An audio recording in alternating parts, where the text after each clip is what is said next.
Hi guys, welcome to legal edge after college. आज का session जो है ना, खास तौर पे सेबी के उन एस्पिरेंट्स के लिए है जिनके इंटरव्यू की डेट्स आ गई हैं। लास्ट वीक ऑफ में तुम्हारा एक बहुत बड़ा बैटल ग्राउंड है जो तुम्हारी सारी मेहनत को एंड में टेस्ट करके रिजल्ट देगा। 15% ही सही, लेकिन ये इंटरव्यू राउंड बहुत इंपॉर्टेंट है।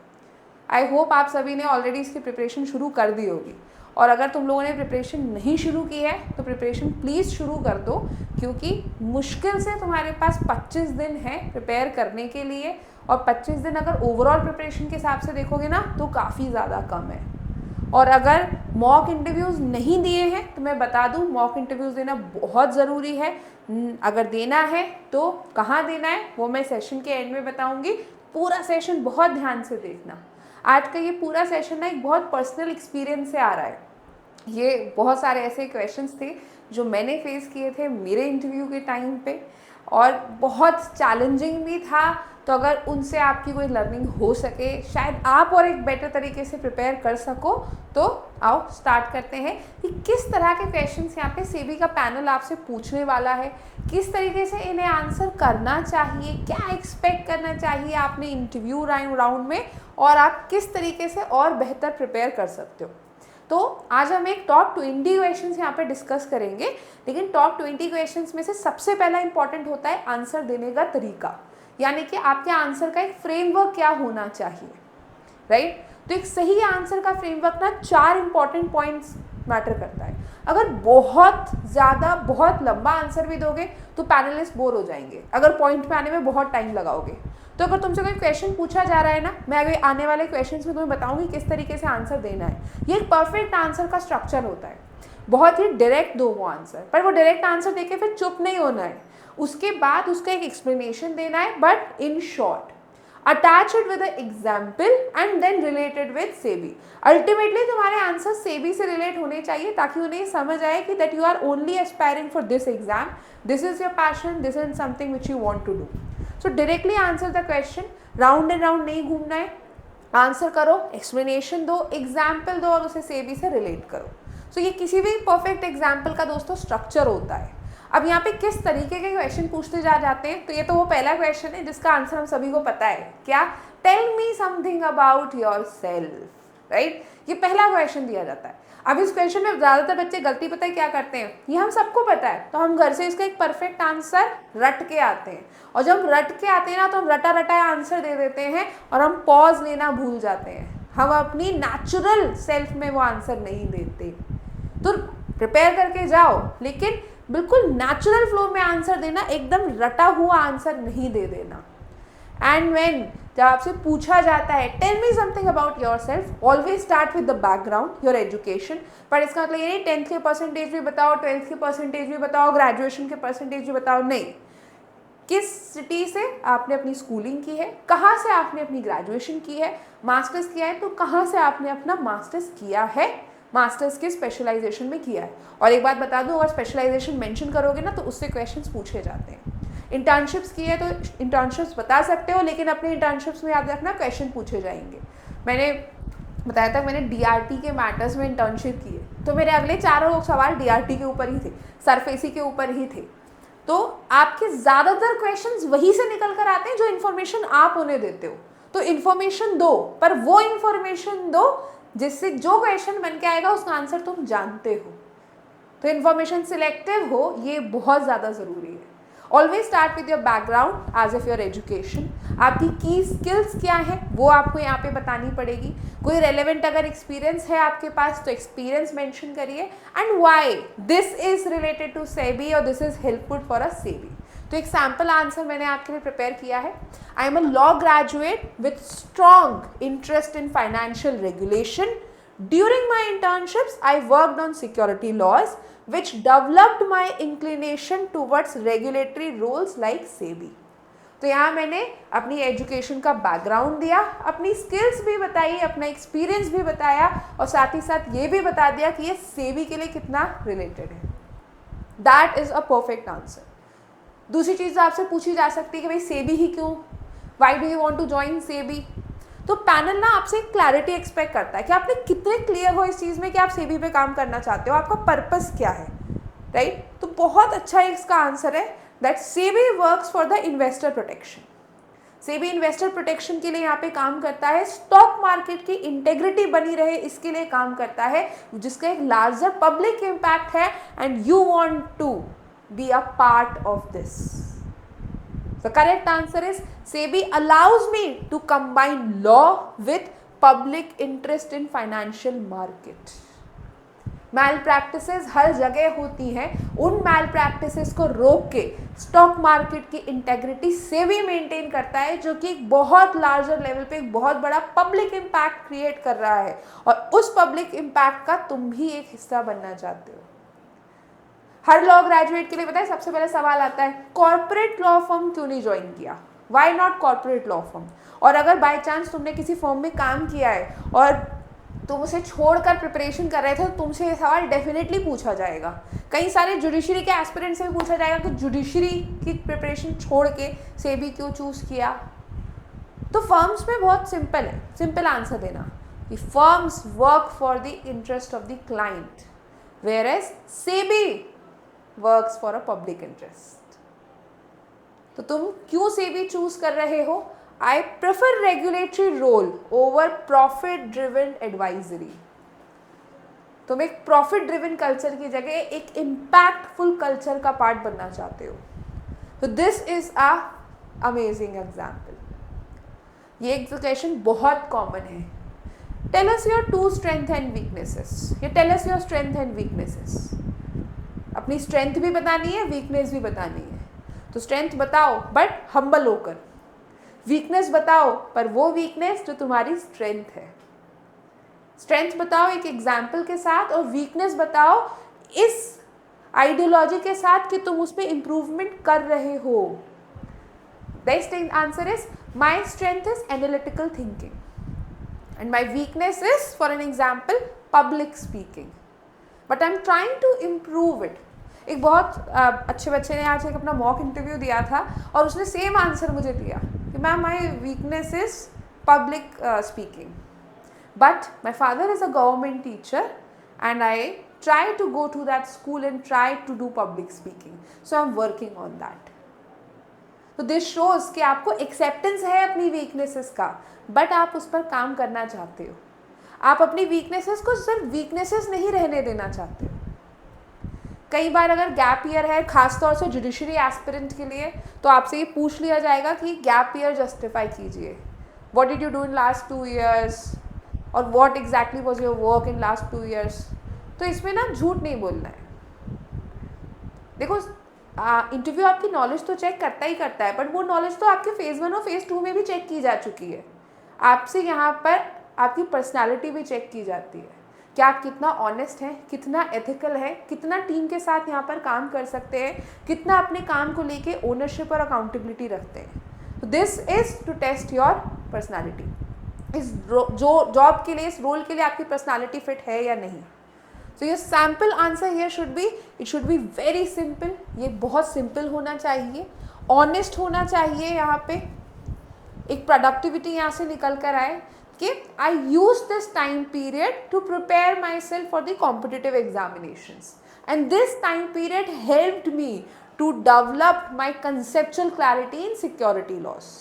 कि ऐसा नहीं है मैंने टाइम पीरियड वेस्ट किया, हाँ गैप ईयर है, बट इस टाइम पीरियड को मैंने यूज़ किया अपनी नॉलेज बिल्ड करने के लिए, और ख़ासतौर पे सिक्योरिटी लॉज की नॉलेज को बिल्ड करने के लिए, which is why you are going to be a perfect fit. अब देखो कई जगहों पे बहुत सारे क्वेश्चंस ना सीधा सेबी से पूछे जाते हैं, डायरेक्ट सेबी से पूछे जाएंगे क्वेश्चंस। ये क्वेश्चंस आते ही आते हैं, मैंने भी फेस किए थे, मेरे साथ बहुत सारे कैंडिडेट्स हैं उन्होंने भी फेस किए थे। What is SEBI? सेबी क्या है? बहुत सिंपल आंसर है, बट आंसर्स देते वक्त भी अगेन नेचुरल सेल्फ रहे, पॉज रखो, राइट, और बहुत हम्बल होके आंसर दो। SEBI is a statutory body. Before this, it was an interim body, but in 1992 Act, it was made a statutory body, which regulates the entire stock market and ensure that investor is protected. Crisp, short. जितना ज़्यादा answer को लंबा भी खींचोगे ना, तुम्हारा second question उसी में से निकल के आ जाएगा. तो choose the information which you give to the panelist. The more information you give, the more material they have to frame question for you. पूछ सकते हैं कि what are the functions of SEBI. So it's very simple. SEBI regulates the entire market by performing its regulatory function. So, for an example, we have insider trading regulation, we have substantial of acquisition of share, we have unfair trade practices. And all these regulations has been made by SEBI by performing a regulatory function. And not just this, SEBI also ensure that if any malpractices or insider trading is done, they should be punished for that. SEBI also does a protective function. That is also the monitoring function. And by spreading awareness, by working for the investor protection, SEBI also makes sure that the market develops. So SEBI also have a development function. And ये पूछे जाने वाला सबसे common example है. SEBI के function बहुत बार बहुत सारे इंटरव्यूज में पूछे गए हैं. आपसे पूछा जा सकता है कि SEBI और RBI में क्या डिफरेंस है. What is the difference between SEBI and RBI? So SEBI works for the capital market. SEBI works for the stock market and for the investor of protection. Whereas RBI's function is to be the bank of government and to regulate the banking system of the country. And you can give a practical example of that. कि SEBI security market के लिए regulation बनाता है, वहीं RBI banking regulation act को implement करता है ताकि banking system, banking structure properly function कर सके. So these are two different bodies. आपसे पूछा जा सकता है SEBI की पावर क्या है. What are the powers of SEBI? Section 11. बहुत simple. SEBI issues directions to everybody over here, to issuer of the security, to the intermediary, to ensure that investors are protected. And whenever any regulation or any provision of the SEBI Act is being violated, SEBI makes sure that they impose penalty. And the investor remains protected. And for that, SEBI can also pass interim orders. ये बहुत ही common function, common example है, common question है जो आपसे पूछा जा सकता है. अब इससे रिलेटेड फिर दूसरा क्वेश्चन पूछ देंगे. When can SEBI pass interim orders? SEBI कब इंटरिम ऑर्डर्स पास कर सकता है? So you have to mention the section and के in case of urgency, in case of interim investor protection and to prevent market abuse, SEBI can pass interim orders. They can also ask you a question, what are the laws governing security market? So there we have SEBI Act, we have entire regulation passed by SEBI under SEBI Act. Best example, the syllabus which you have covered for your phase 2. Prohibition of insider trading, substantial acquisition of shares, unfair trade practices, we have Depository Act, we have Security Contract Regulation Act, and also we have Companies Act. Companies Act also helps. So these are all the laws which governs the entire security market. And most famous, जिससे सबसे ज़्यादा SEBI struggle भी करता है, what is insider trading? Insider trading क्या है? To start with the section, in this section of SEBI Act, the definition of insider trading is given. So there are some information which are sensitive and it is not available to the public, which is why we call it unpublished price sensitive information. And whenever this information is passed on to somebody and someone trade in the security market, right, and take advantage of that which was not supposed to be given, if that UPSI was not available to him, this process is called insider trading. Give an example of this. And which regulations, which is prohibition of insider trading and along with SEBI Act, make sure that insider trading does not happen. You can give an example, एक real life example देके आप अपने question को और strong कर सकते हैं. इसके अलावा बहुत सारे क्वेश्चन जो है मार्केट के ऊपर पूछे जा सकते हैं, आपकी सिक्योरिटी मार्केट की नॉलेज के लिए पूछे जा सकते हैं. कुछ करंट में चल रहा है तो उससे पूछे जा सकते हैं. जैसे अभी रिटेल इन्वेस्टमेंट बहुत बढ़ गया है सिक्योरिटी मार्केट में, तो what are your opinions on that? तो उसमें आप पॉजिटिव और नेगेटिव दोनों ओपिनियंस दे सकते हो. ग्रीन बॉन्ड्स ज़्यादा बढ़ गए हैं तो ग्रीन बॉन्ड्स क्या हो सकते हैं, ESG रेगुलेशंस क्या हैं, इस पे क्वेश्चंस आ सकते हैं. What is a IPO process, IPO process क्या होती है? So you start with the prospectus, ये कैसे रेड हेरिंग प्रोस्पेक्टस बनता है, पास होता है, रजिस्ट्रार ऑफ कंपनीज के पास जाता है, सेबी से अप्रूवल लिया जाता है, कैसे आप स्टॉक एक्सचेंज पे लिस्ट करवाते हो, और mention both the stock exchange. तो आपको एक आईपीओ का पूरा प्रोसेस पता है। आईपीओ फुल फॉर्म यानी कि इनिशियल पब्लिक ऑफर। कई बार एफपीओ से डिफरेंस भी पूछ लेंगे कि भाई आईपीओ और एफपीओ में डिफरेंस क्या है, फर्दर पब्लिक ऑफर और इनिशियल पब्लिक ऑफर्स में क्या डिफरेंस है। कुछ केसेस से बहुत ज़्यादा क्वेश्चंस पूछे जाते हैं, मतलब मुझसे तो पूछा गया था सहारा केस, सहारा केस में क्या हुआ था, तो भाई OFCDS इशूज कर दी थी, सेबी ने पेनल्टी लगाई, तो सहारा ने कहा कि सेबी का जुरिस्डिक्शन नहीं बनता है, अल्टीमेटली सेबी का jurisdiction was upheld.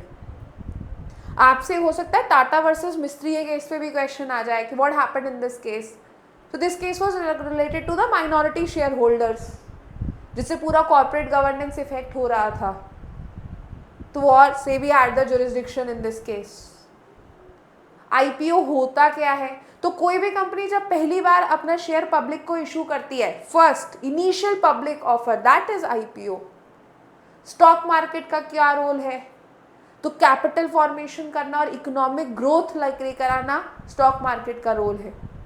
What is stock market bubble, तो जब भी प्राइस यहाँ पे इंट्रिंसिक वैल्यू से सबसे ज़्यादा होता है, उसे हम यहाँ पे स्टॉक मार्केट बबल कहते हैं। तो बहुत सारे क्वेश्चंस आपसे सेबी स्पेसिफिक या फिर सिक्योरिटी मार्केट की करंट अपडेट्स उनसे रिलेट करके पूछ लिए जाएंगे। लास्ट बट मोस्ट इंपॉर्टेंट कुछ क्वेश्चंस हैं आपसे एथिक्स पे भी पूछ लिए जाएंगे, just to test your personality, क्योंकि ये पूछा गया था मुझसे। What will you do if your senior asks you to ignore a regulatory violation by a powerful company? क्या करोगे? तो पैनल यहाँ पे टेस्ट क्या कर रहा है, तुम्हारी इंटेग्रिटी चेक कर रहा है, तुम्हारा मॉरल करेज चेक कर रहा है कि तुम्हारे सीनियर ने तुमसे कहा कि ये फ्रेमवर्क इग्नोर कर दो, तो क्या तुम सच में करोगे? तुम कैसे अपना, तुम्हारे मॉरल वैल्यूज क्या हैं, तुम्हारी इंटेग्रिटी क्या है, तुम प्रेशर कैसे हैंडल करते हो। तो ज़्यादातर ये एथिक्स क्वेश्चंस आपकी ऑनेस्टी, आपकी अकाउंटेबिलिटी, आपकी डिसीजन मेकिंग एबिलिटी चेक करते हैं। तो right answer will be I won't do it, I won't do it, I won't break the law. This is against my ethics, this is against for what I do, what I work. This affects the public and I serve the public. Being a law officer at SEBI, I serve the public here. Last and most important question देखो, ये भी आपके ethics पे ही based है. A close friend asks you for insider information about an upcoming IPO. What will you do? तो conflict of interest है यहाँ पे, तुम्हारे पास इंफॉर्मेशन थी, क्या तुम कॉन्फिडेंशियलिटी का ध्यान रखोगे, तुम अपने प्रोफेशनल एथिक्स का ध्यान रखोगे, तुम्हारी इंटेग्रिटी यहाँ पे क्वेश्चन में है। तुम्हारी integrity and conflict of interest तुम्हारे की एरियाज हैं जिसे इंटरव्यूअर चेक करता है। My friendship is different and the interest of public for which I have been appointed or for which I will get appointed if I get this opportunity is different, and I have to create a differentiate between a personal and a professional life. I will never deviate from my intent, for my ethics and my principle. I won't ever do this. तो एक humbleness के साथ यहाँ पे अपनी integrity को maintain करना है। इस तरह के क्वेश्चंस है ना, प्रिपेयर करना शुरू कर दो, क्योंकि यही है जो तुमको अल्टीमेटली ये लास्ट वीक ऑफ मे में पूछे जाने वाले हैं। और अगर पब्लिक स्पीकिंग से डर है या फिर ये लग रहा है कि वहाँ पे जाने से पहले थोड़ा सा प्रैक्टिस करके देख लेते हैं ताकि थोड़ा प्रिपेयर हो जाए, तो उसके लिए तुम्हारे पास एक बहुत ही बढ़िया अपॉर्चुनिटी है guys. We have a exclusive interview guidance program for SEBI law officer. तो अभी इंटरव्यू में टाइम है, इंटरव्यू फेस करने से पहले आओ और हमारे साथ यहाँ पे मॉक इंटरव्यूज के थ्रू प्रिपरेशन करो, देखो किस तरह के सवाल पूछे जाते हैं। We'll give you a list of questions. We will have round of mock interviews to make sure that you are prepared for your exact interview. वक्त रहते अपने फीडबैक्स पे काम कर लो, क्योंकि उस दिन अगर गलती हुई तो उसकी कीमत तुम्हें बहुत लंबी चुकानी पड़ेगी, दुख भी होगा। तो पहले मॉक इंटरव्यूज में गलती कर लो ताकि उस गलती पर वक्त रहते काम किया जा सके और एक बार में अपना इंटरव्यू क्लियर किया जा सके। So this interview guidance program is the best opportunity. Do it. And this is just for 1 rupee. Just that's it. फिर देर किस बात की है? आ गई है ना इंटरव्यू की डेट, करना है ना प्रिपेयर. फिर फ़ोन उठाओ, give a call 6363286363 and we promise that we will prepare you for your interview and you will be ready by the time you are going to face the panel. That's my promise to you. कुछ नहीं करना है, सिर्फ 6363286363 पे call करना है and get yourself enrolled in the interview guidance program at just 1 rupees. Session अच्छा लगा? एक क्लैरिटी हुई कि पैनल किस तरह के क्वेश्चन पूछेगा? तो बस फिर लाइक करो, शेयर करो और इंटरव्यू तक ऐसे बहुत सारे इंटरेस्टिंग चीज़ें हम लेकर आते रहेंगे ताकि आपकी इंटरव्यू और भी स्मूथ जाए. बट उसके लिए चैनल को सब्सक्राइब करना पड़ेगा. So first thing first, subscribe the channel. And if you are preparing for the interview and if you want to prepare with us then do let me know in the comment section. करना है ना prepare? Comment करके बताओ and we will reach out to us. But keep preparing. Wish you all the very best guys for your interview. एक बार में निकाल के आना. Thank you everyone. Bye bye.